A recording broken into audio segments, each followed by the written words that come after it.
பொதுமக்களுக்கு அன்பு வணக்கங்கள். ஸ்ரீ வியாசர் ஜோதிடம் தங்கள் அனைவரையும் அன்புடன் வரவேற்கிறது. மக்களே, இந்த வீடியோவில் நாம் என்ன பார்க்க போகிறோம்னா, ஆஸ்ட்ரோ நியூமராலஜி படி பேர் வைக்கிறது பற்றி பார்க்க போகிறோம். அதுக்கு முன்னாடி ஒரு சின்ன தகவல். எங்கள் மாப்பிள்ளை ஆஸ்ட்ரோ ஹோராஸ்னு ஒரு ஜோதிட ஆப்பை க்ரியேட் பண்ணியிருக்காரு. அந்த ஆப்பில் நீங்கள் கேலண்டரில் என்னென்ன பார்ப்பீங்களோ அவை அத்தனையும் பார்த்துக்கலாம். ப்ளஸ் கிரக நிலைகளையும் பார்த்துக்கலாம்.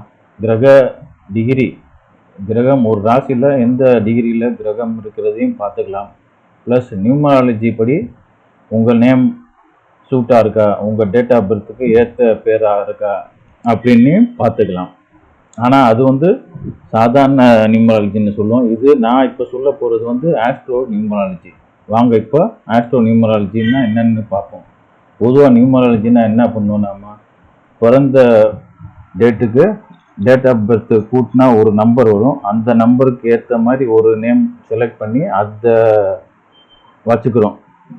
ஆனால் ஆஸ்ட்ரோ நியூமராலஜின்னா என்னென்னா, லக்னத்தையும் டேட் ஆஃப் பர்த்தையும் பார்த்து அதுக்கு ரெண்டுத்துக்குமே ஆப்டான ஒரு நேமை செலக்ட் பண்ணுறது தான் ஆஸ்ட்ரோ நியூமராலஜி. அதுதான் ஏற்புடையது. ஏன்னா லக்னத்தின் அடிப்படையில் தான் நம்ம வாழ்க்கையை நிர்ணயிக்கப்படுகிறது. லக்னத்தை அடிப்படையாக தான் வாழ்க்கையின் சம்பவங்கள் நிர்ணயிக்கப்படுகிறது. அதோட இந்த டேட் ஆஃப் பர்த்துக்கு வர்ற நம்பர்ஸையும் பார்த்து ரெண்டுக்குமே ஒரு பொதுவான ஒரு நம்பர் வச்சாதான் அந்த இது நல்லா இருக்கும். லைஃப் இதாக போகும், நல்லா ஸ்மூத்தாக போகும், ஒரு பேலன்ஸ்டாக இருக்கும். நம்ம லக்னத்துக்கு ஒரு நம்பர், லக்னத்துக்கு ஒவ்வொரு லக்னத்துக்கும் ஒரு கிரகம் அதிபதியாக வர்றாங்க. அந்த அதிபதிக்கும் டேட் ஆஃப் பர்த்துக்கு இருக்கிற அதிபதிக்கும் பொருத்தமான ஒரு நம்பரில் வர்ற பேராக வச்சுக்கிட்டணும். இப்போ இந்த உதாரணத்தில் பார்ப்போம். ரிஷப லக்னத்தில் பிறந்திருக்காரு. 19/9/1998. இப்போ டேட் ஆஃப் பர்த் கூட்டினா என்ன வருது? 1 வரும். V Raman, name V Raman. அந்த எழுத்தையெல்லாம் கூட்டினா 19 வருது. அதுவுமே கடைசி இறுதியாக கூட்டினா 1 வரும். இப்போ இந்த டேட் ஆஃப் பர்த்துக்கு இந்த நம்பர் சூப்பர் நம்பர் தான், ஆப்டான நம்பர், சூப்பர் நம்பர். ஆனால் ரிஷப லக்னம், இவர் பிறந்தது ரிஷப லக்னம். ரிஷப லக்னத்துக்கு அதிபதி சுக்கிரன். இவர் நேம் இருக்கிற நம்பர் 1. டேட் ஆஃப் பர்த்துக்கு கூட்டினாலும் 1. ஆனால் ரிஷப லக்னத்துக்கும் சூரியன், அதாவது 1ஆம் நம்பர் சூரியன், ரிஷப லக்னத்துக்கு 6 சுக்கிரன். இந்த சுக்கிரனுக்கும் சூரியனுக்குமே பகை இருக்கு. அப்போ இந்த நம்பர்ல இவர் 1ல் வச்சா இவருக்கு லைஃப் ஒரு இம்பேலன்ஸ்டா இருக்கும். அதாவது லக்னம் ஒரு பக்கம் இழுத்துட்டு போகும். இந்த டேட் ஆஃப் பர்த்துக்கு ஏற்ற மாதிரி வச்ச நம்பர் ஒரு ஒரு பக்கம் இழுக்கும். நல்ல திசா புத்தி நடக்கிறப்ப நமக்கு பாதிப்பு தெரியாது. ஆனால் ஒரு கெட்ட திசா வருதுன்னா அப்போதான் இந்த பாதிப்புகள் நமக்கு அதிகமாக தெரியும். அப்போதான் தெரியும்.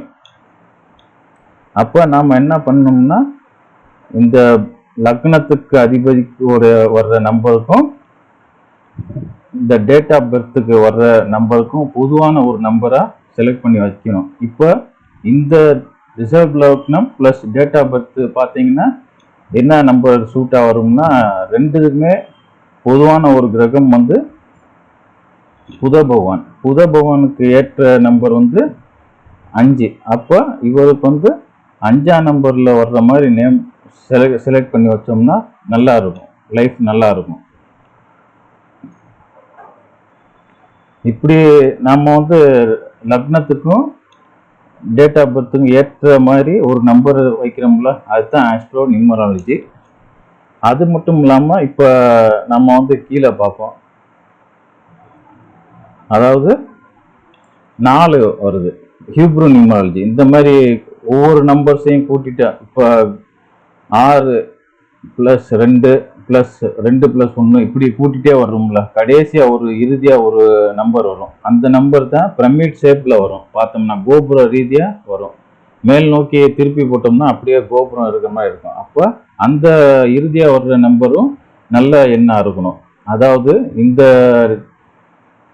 5 வந்துச்சுல, இப்போ ரிஷப லக்னம் 5 வருதுன்னா 2 பொருத்தமான எண்ணை பார்த்து வச்சு 5 வருதுன்னா கடைசி வர்ற நம்பரும் 5 அந்த மாதிரி நல்லா வந்துச்சுன்னா இவருடைய இது நல்லா இருக்கும் லைஃப். இப்படி 2, 4, 8 இந்த மாதிரி வரக்கூடாது.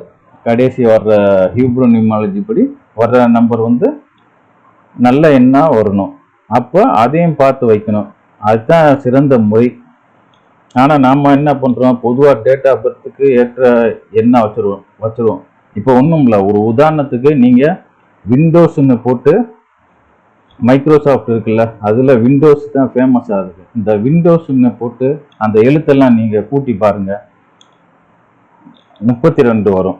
அதே ஹீப்ரு நியூமராலஜி படி போட்டு பார்த்தீங்கன்னா 77 வரும். கடைசி 77 நீங்கள் அதையும் கூட்டினீங்கன்னா 5 வருது. அப்போ 77 14 வரும், அப்புறம் 5 வருது. அப்போ அந்த நம்பர் வந்து 32ங்கிற நம்பர் வந்து மேஜிக் எண்ணு சொல்லுவாங்க.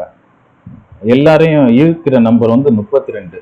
அது இல்லாமல் கீழே ஹீப்ரு நியூமராலஜிக்கும் அதுவும் பார்த்தீங்கன்னா 14 வந்து த பிஸ்னஸ் ஓரியன்ட் நம்பர் 14. அது அப்போ ரெண்டுமே இவருக்கு விண்டோஸ் வந்து சூப்பராகி ஹிட் ஆயிருக்கு. அதே மாதிரி நீங்கள் மைக்ரோசாஃப்ட்னு பாருங்கள், கூட்டி பார்த்தீங்கன்னா 39 வரும். அதே நீங்கள் ஹீப்ரு நியூமராலஜி படி ஒவ்வொரு நம்பர்ஸையும் கூட்டி கடைசி பிரமிட் ஷேப்பில் கொண்டு வாங்க, அந்த மைக்ரோசாஃப்ட் வந்து கீழே கடைசி பார்த்தீங்கன்னா 5 வரும். இப்போ நீங்கள் மைக்ரோசாஃப்ட் ஃபேமஸ் ஆனதே விண்டோஸ்னால தான். அப்போ விண்டோஸ் வந்து ரெண்டுமே சூப்பராக வரும். 32 கீழே 5 வருது. மைக்ரோசாஃப்ட் வந்து 39 கீழே பார்த்தோம்னா பிரமிட் ஷேப்பில் பார்த்தீங்கன்னா 5 வரும். 3, 5 3க்கும் 5க்கும் செட் ஆகாது. அதாவது புதன் குரு பகவான் 3, 5 வந்து புத பகவான் ஆகிறாரு. 2 கிரகத்துக்கும் ஆகாது. இருந்தாலுமே நீங்கள் மைக்ரோசாஃப்ட் ஃபேமஸ் ஆனதே விண்டோஸ்னால தான். அந்த விண்டோஸ் வந்து தூக்கி நிறுத்திடுச்சு வர. அதனால நீங்களும் இந்த மாதிரி பார்த்து நேம் செலக்ட் பண்ணி வச்சுக்கிறீங்க. வெற்றி அடைய வாழ்த்துக்கள். நன்றி, வணக்கம். அடுத்த காணொலியில் சந்திக்கிறேன். உங்கள் கமெண்ட்ஸை இந்த வீடியோ கீழே போடுங்க. உங்களுடைய கமெண்ட்ஸ் தான் எங்கள் வளர்ச்சியோட இது ஹெல்ப் ஆகும். சரி நண்பர்களே, நன்றி, வணக்கம், வாழ்த்துக்கள்.